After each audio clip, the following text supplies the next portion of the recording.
I feel like it's been forever since I made one of these longer regular YouTube videos, but here in the East Coast, we're still just getting out of a crazy winter. There's been a lot of snow this season, so you know, nothing really has been happening. I am going down to like New Jersey, Toms River, to Lexi and Josh at TCR Racing just to do some regular basic maintenance, an oil change and like a tire rotation.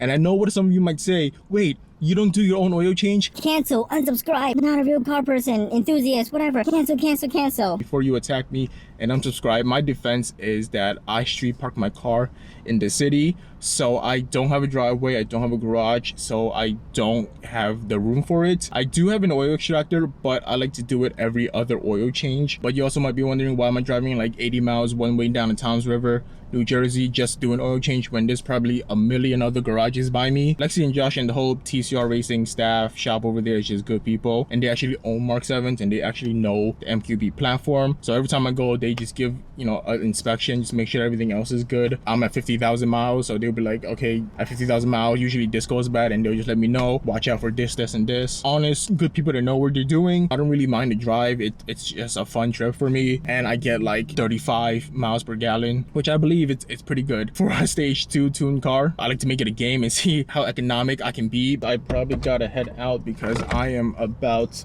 to be late. Doing an oil change and all that good stuff is nice, but that's probably not why you clicked on this video. So 6-year ownership.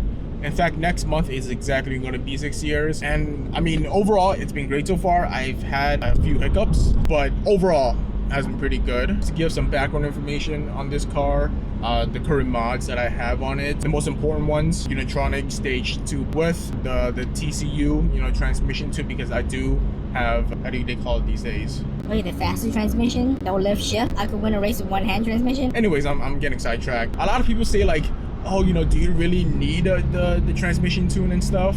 Need, I guess, is subjective. I wouldn't say you really need it, but it's just highly recommended to have the transmission adapt to like the new power and then like the new timing and all that to the tune. So I guess you don't need it, but it's just highly recommended, just to put it out there for those of you that are I guess questioning it. I've been tuned since 2019, right after my warranty expired, and I've had no problems with it at all the problems that I actually have had are regular Volkswagen problems, or they were like problems of my doing. I think on the Unitronic website, the graph is like 3 something horsepower. That is to the crank.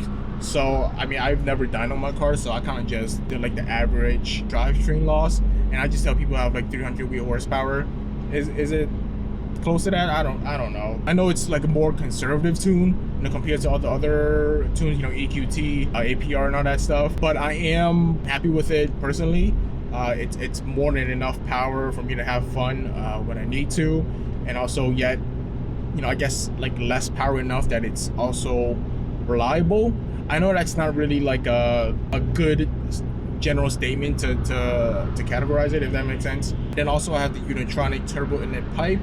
If it makes an actual like horsepower difference, I don't think so, but it does. It is a big difference compared to the OEM turbo inlet pipe. So theoretically, yes, it adds more power because you're kind of letting more air into the turbo, but like real world me driving feeling difference, no. But some guy online did kind of do like a turbo inlet pipe compared to stock.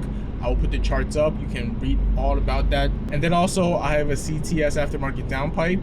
I've had it since 2020, compared to a stock catback actually. And I think this is the perfect exhaust setup for a lot of people. It's not raspy, it's not drony, as you can hear right now. It's almost like quiet, it's almost like OEM. But when you want to get on it during cold starts, there is still, a rumble. It's louder than stock. There's a growl to it. So I think this is the perfect setup, because I did used to have just a stock catback with a muffler delete. Hated it. It wasn't, it's completely worthless, such a waste of money. And then I put a downpipe with a muffler delete, and it was just terrible.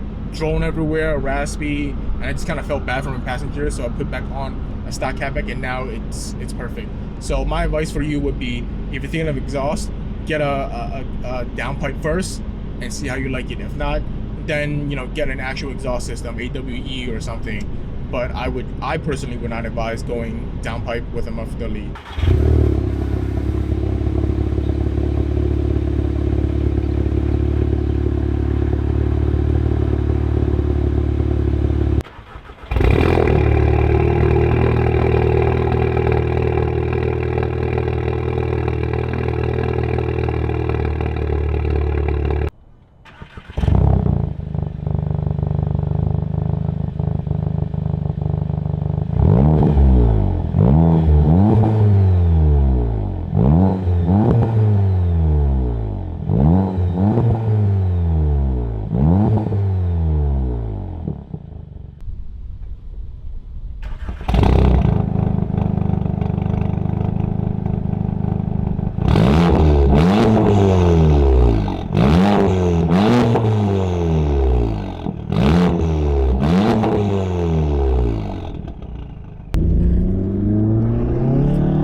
I don't know if you heard that. If you did, you know, there you go. Great exhaust sound.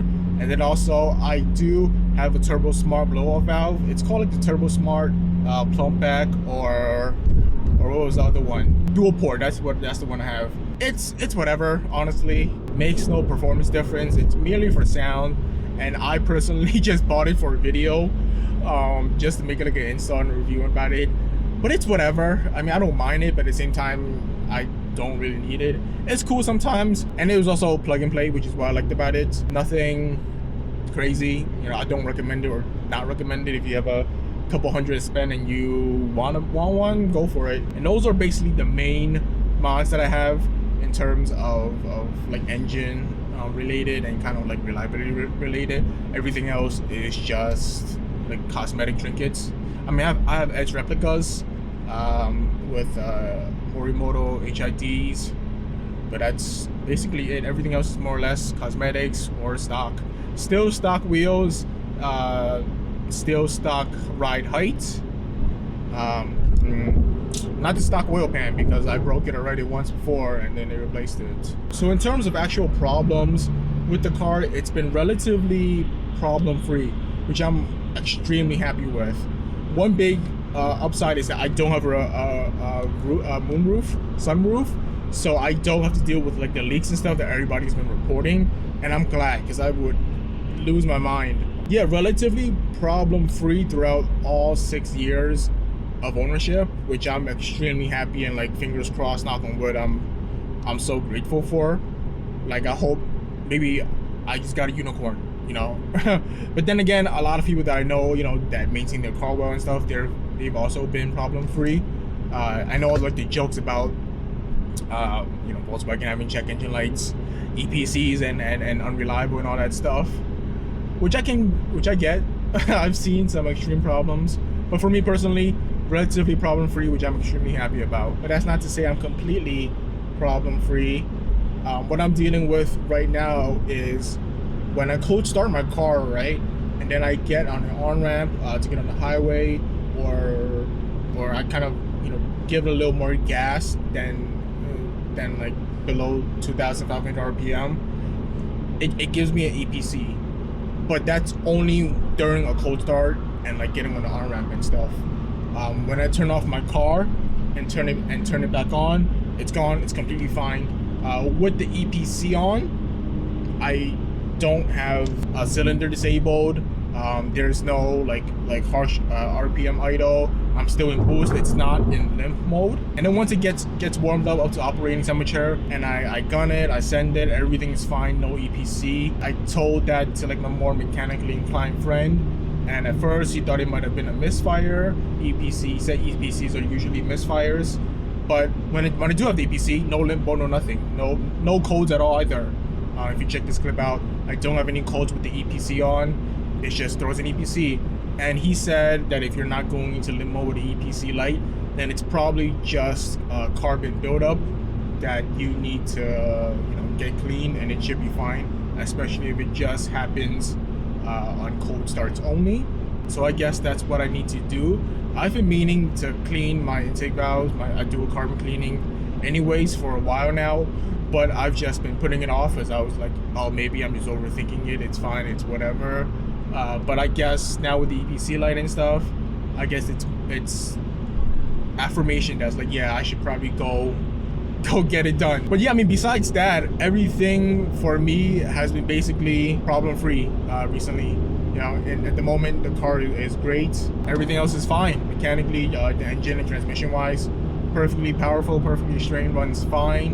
The only other thing is just like cosmetic scratches and dents, but mechanically the car is fine. I'm so happy with the way that it is. Now all the other problems that I've had in the past, just to give, I guess, the people that are thinking of buying this car some, I don't know, foreshadow, some warning. Back in December 2020, I was driving and then all of a sudden I had a warning that my oil level was low.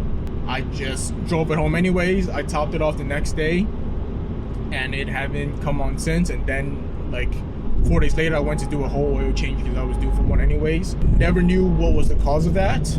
I had no codes, no nothing. Everything ran fine in the car. I would just assume that the car had naturally burned off oil because during that like oil change interval, I did go on like a couple of road trips, so maybe I just naturally burned off the oil, and I just, you know, I just naturally top it off. But yeah, I mean, that was back in December 2020, and ever since then I haven't had any issues with it or any other indication of it.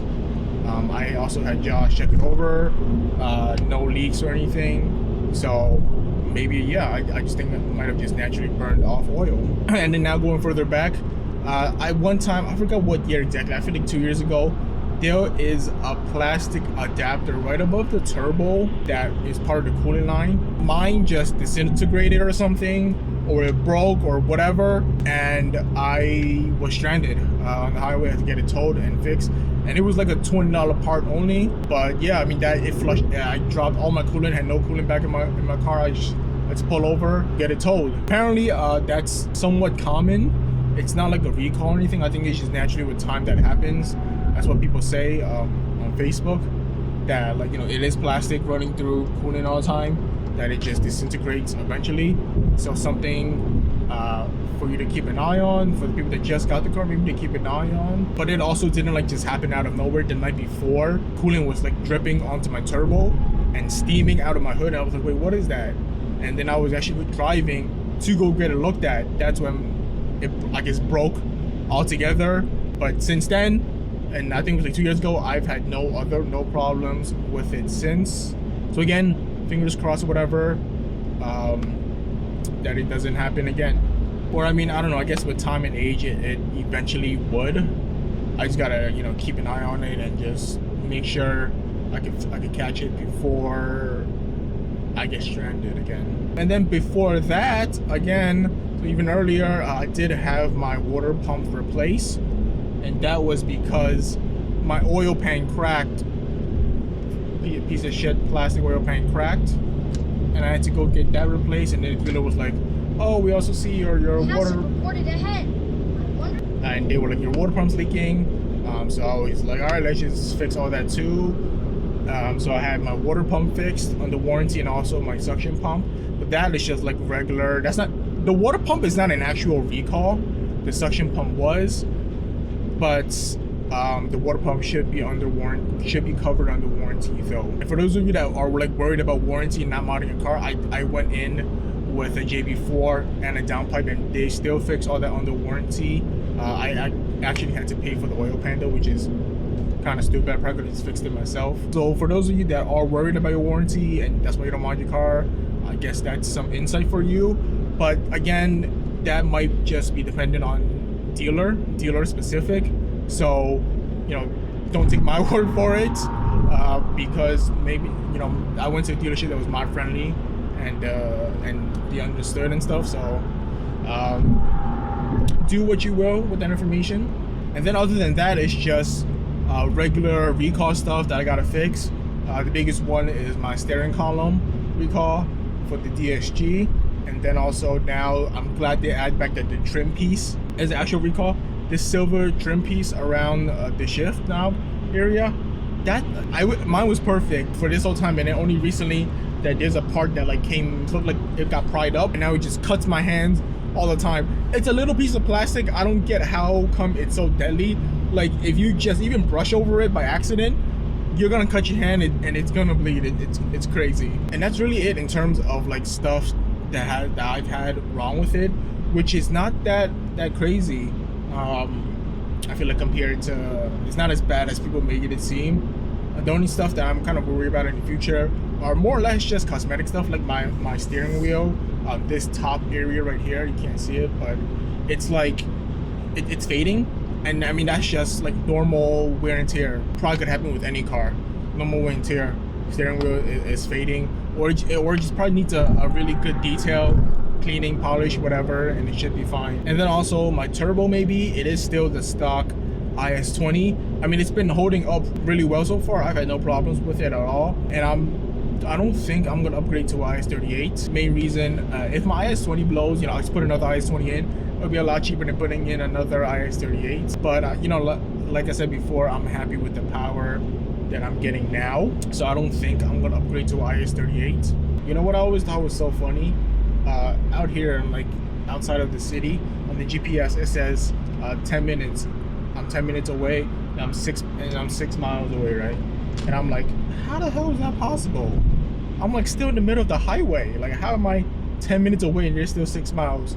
Versus when I'm in the city, right? And like you're driving and it says like 10 minutes away. That's really just like down the block. Get here, how you know you went to the right places? You see, you know, the RS31 over there, another one over there, and then a TTRS over there, and then another one right there. Where is it? Right there. I think there's another one on the left.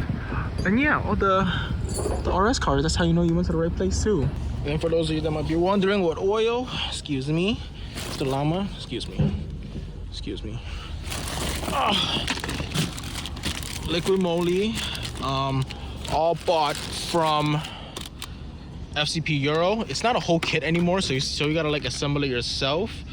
But all FCP Euro, because of the lifetime warranty, after you buy it once, then you buy it again, then you can ship back the first purchase oil and you get your money back. I think they're doing store credit now instead of like a full refund back to your credit card. But either way, it's more or less a free oil change. A lot of people ask how they make money off of this. I don't know, and I don't care. As long as they're offering it, I'm gonna use it. And I also bought a air filter that I was gonna change myself later.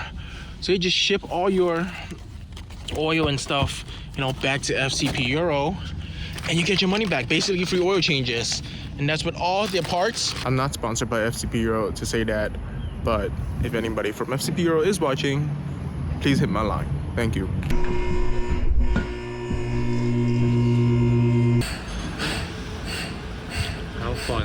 How fun, right? How fun living in New York City, best city ever, right? How's the life on the brakes? They're still okay. Okay. Cruise alright. Yeah, cruise seems to be in good shape. I mean, probably next 2 tire rotate, you do them every what? 5,000 miles, 2 oil changes? Yeah, 5 oil changes, yeah, 5,000. I would say probably about 2 oil changes, probably in the last few brakes.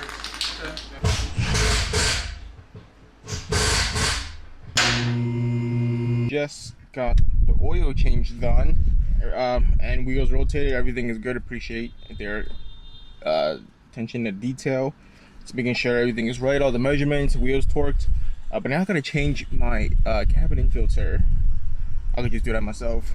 It's pretty easy, don't need tools. See, I do work on my own car, but I didn't want to do it in like their parking lot. I felt bad, I want to loiter. So I'm just gonna cross the street and loiter at TJ Maxx. Pretty simple. What the hell has been in my car? Why is my seat so high? Whatever model this is, like 16 bucks or something. I usually just buy them, toss them. I don't send them back to FCP Euro, but this time, I mean, since I'm sending my oil back anyways. I feel like I might as well. Screw it, right? A little bit of advice. Keep key fob batteries in your car just in case. You never know. Fast and Furious walkie-talkie. I'd be like, plan B, it's time for plan B. My dumbass, I feel like if you guys can see, there's like tabs right here, right? The first time I did it, there's like 6 tabs. I broke my middle tab because the online tutorial made it seem so easy. So instead of just pulling, right, you wanna take these and push it down and out like that. So instead of just like forcibly pulling it, what you want to do is these top tabs, pull it down towards you and then pull it out. Oh, it's not bad actually. Not bad. Here is the new one. Arrows facing down. Just boop. And that is it. Put these back in.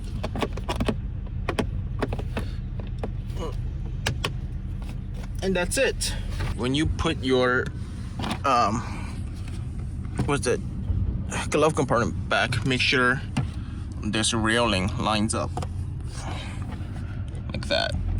And you go whoop. And then also there's like 2 little, I don't know what you call it, nipples or something that's supposed to, I guess, be a stopper on the other side, right? Both of these lost them.